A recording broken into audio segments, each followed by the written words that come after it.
Hi, friends. On the 8th of January 2018, let's take a deep breath to arrive and to really settle and ground ourselves in the new year, which is really, really important to be grounded and centered. This is Melanie Lichtinger with Astrology and Astro News and cosmic weather, cosmic medicine that I would like to share with you today in a little video format. So since a lot of intensity is going on, I felt called to connect with you here as well, and wanted to share a little bit what that's all about, right? So you might have also noticed a lot is going on internally, externally, and you are processing a lot. Processing is such a buzzword, but it is really important to do or let happen these days with so much Pluto energy and so much Scorpio energy. And it's actually really great to let things go through the system. Maybe you need to take a nap, maybe you need to sleep longer, maybe you need to go outward more with it and run, be more active with it, run or clear your closet, do early spring clearing, which I was doing on Saturday, and a lot of things moved in me as well through that. And but do things really consciously rather than just acting out, and hopefully not acting out on other people or like verbally on the internet or on yourself. Like the Scorpio energy can be also very self sabotaging and hurting oneself when you don't know where to go with the energy. So things are really moving through us, and it is like a birth canal that we are moving things through or are being moved through by the universe. And a lot of things are also being eliminated. It's a purging, it's a detox process. If you can actually do a detox and do a inner processing in a contained and intentional way, would be fantastic. So what is going on? What are the archetypes that are playing themselves out these days? For one thing, we had the super full moon on January 1st or 2nd, second in Europe and East, and first on the North American continent. The biggest and brightest full moon from Earth perspective, because the moon was the closest in as a full moon in 2018. And that is, of course, a very intense moon. And after that intense moon in Cancer, also bringing up lots of feelings, a lot is being released. And now we're in a waning moon phase, coming to the new moon in Capricorn. And so there's a lot of early New Year clearing going on. It's fantastic if you let go of things. In some sense, it is actually only a beginning into the new year with the new moon in Capricorn. Some people have said, yeah, full moon, it's so aligned with the new year, but I disagree with that actually, because a newness is, of course, not a full moon. A new moon is newness, just like new year. So we're still releasing a lot, including even of the Mercury retro phase that we've had in December. And a lot of that, a lot of mental expectations. This lady who does online coaching and counseling, Christine Hassler, she talks about expectation hangover. It's actually a really excellent term also for the Christmas season, and some people have these things not just at Christmas. So for that, perfect to actually release our expectations and the big Christmas production mode, because that's not what Christmas is about. It's about really family and bringing the light that is getting stronger and longer, the daylight, really slowly into our daily life again, and working with the returning light, but being as wise as nature and doing that gradually, not overextending ourselves, not taking too much on. And there's lots of lessons around that now with Saturn in Capricorn, not taking too much on, but also challenging ourselves and showing up with leadership and leading by example in a good way and in a grounded way and bringing out our best. This is what I feel and have a strong sense is also what Pluto in Capricorn is now sort of doing with the different planetary archetypes. It's a transformation, it's a birth canal of bringing out the best of what each of these archetypes in us can offer. And so what's that, for example? So tomorrow is the sun is passing Pluto basically in Capricorn, and Venus is passing Pluto.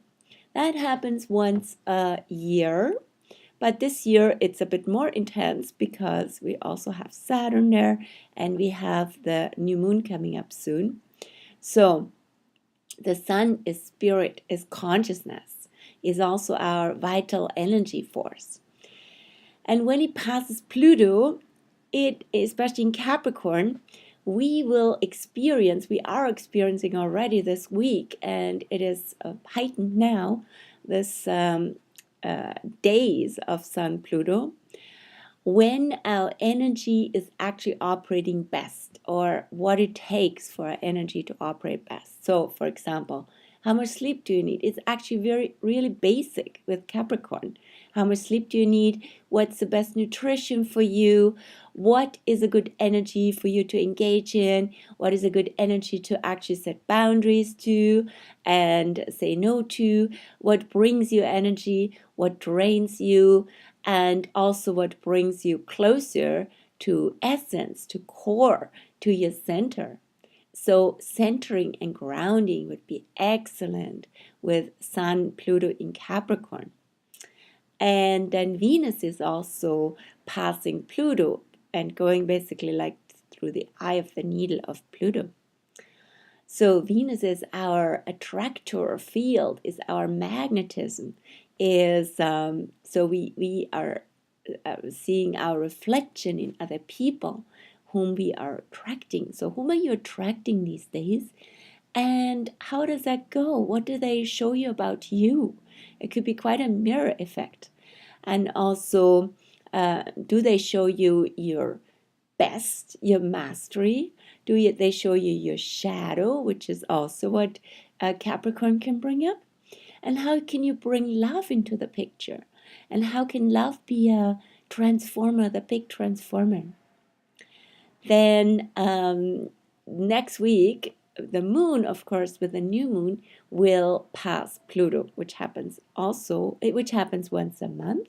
With Sun and Venus, it's once a year, right? So with the moon, and as a new moon, it's the one new moon of the month. The one new moon in Capricorn of the year. So a really important new moon with Pluto. What does that bring? So again, our energy.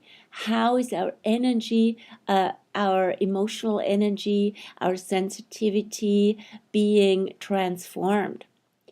What is maybe we need to tune more into the feminine, into Mother Nature as a role model, sort of, right? How we operate at this time of year and at this time of the month when the energy is rather low. How we are aligning with that?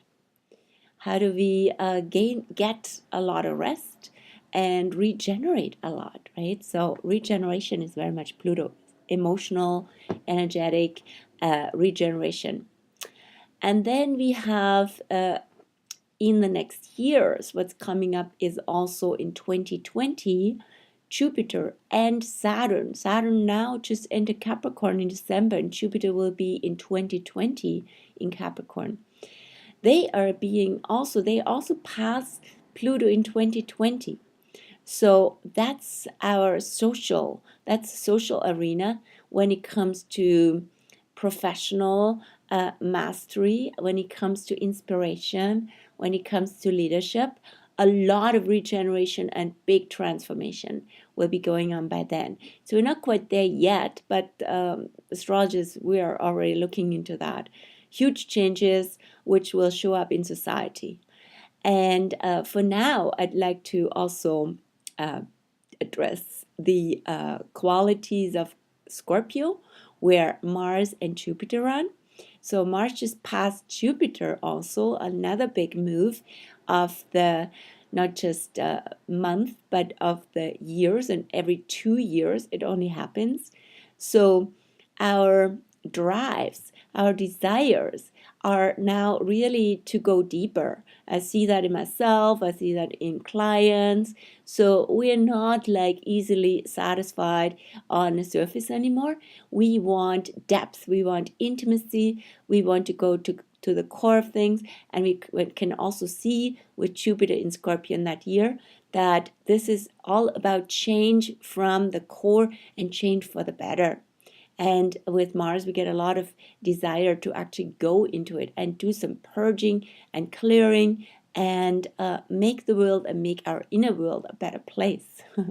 So, and all of that moves eventually with Mars already next month, but with Jupiter in November into Sagittarius, which is a lot of freedom and space and wisdom coming from all of this, right? So there is a reason for all this deep purging and cleansing.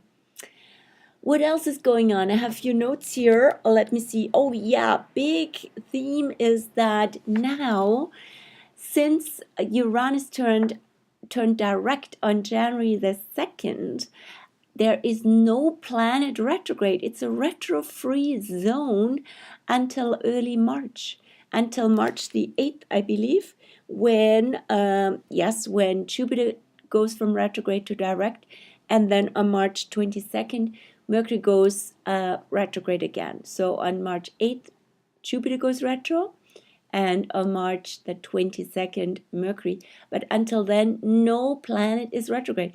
And that is very rare that a 2-month no planet is retrograde. What does that mean? Things can move forward now, and we can move forward and move on with projects and things that are really important to us. That's really an excellent phase for that. I've already told quite a few clients about that.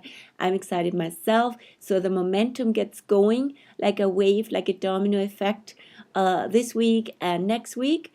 Last week was still a turnaround week with Uranus, a little bit chaotic maybe, but U-turn week. But we get going now, right? So if you have any questions around that or want to explore that for yourself, please get in touch with me, respond to this video wherever you find it, and get in touch with me.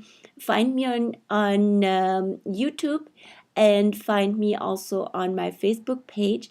I'm happy to help you with that in your personal chart, especially if you have a lot going on in Scorpio or in Capricorn, or also in the squared signs, which means for Capricorn in Libra and in Aries, and also opposite in Cancer, and for Scorpio in Leo and in Aquarius, where also the nodes are now.